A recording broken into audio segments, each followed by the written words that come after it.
جی بسم اللہ الرحمن الرحیم، الصلاۃ والسلام علی رسول الکریم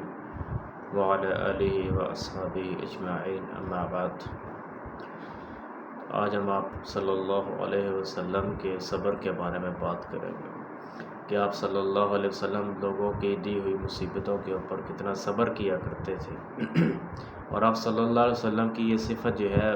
تورات میں بھی اللہ رب العزت نے اس کا ذکر فرمایا ہے کہ جس کے اندر موجود ہے کہ بلا بفظ ولا غلیظ، کہ نہ آپ سخت مزاج تھے نہ آپ سنگ دل تھے، کہ آپ صلی اللہ علیہ وسلم کا نرم دل تھا اور نرم مزاج تھے۔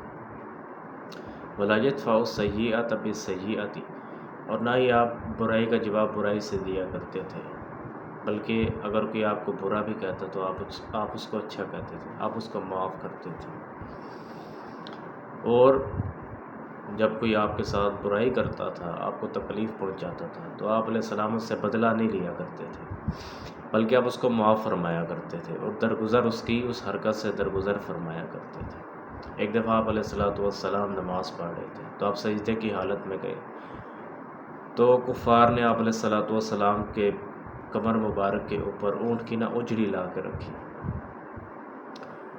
اور اجڑی کافی بھاری ہوتی ہے اونٹ کی، تو آپ علیہ السلام سے اٹھنا بھی مشکل ہو گیا۔ تو جب آپ صلی اللہ علیہ وسلم کے پیٹھ سے اس کو ہٹایا گیا تو آپ علیہ السلام نے ان کو کوئی بد دعا نہیں دی،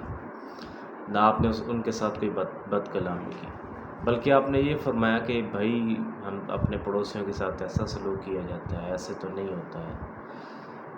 تو اتنے کلمات کہہ کے آپ علیہ السلام وہاں سے چلے گئے۔ تو یہ چیزیں ہم اب دیکھیں کہ ہم اپنے اندر ان چیزوں کو کیسے لے گئے، کیونکہ ہمیں اگر بات کرتا ہے آج کے دور میں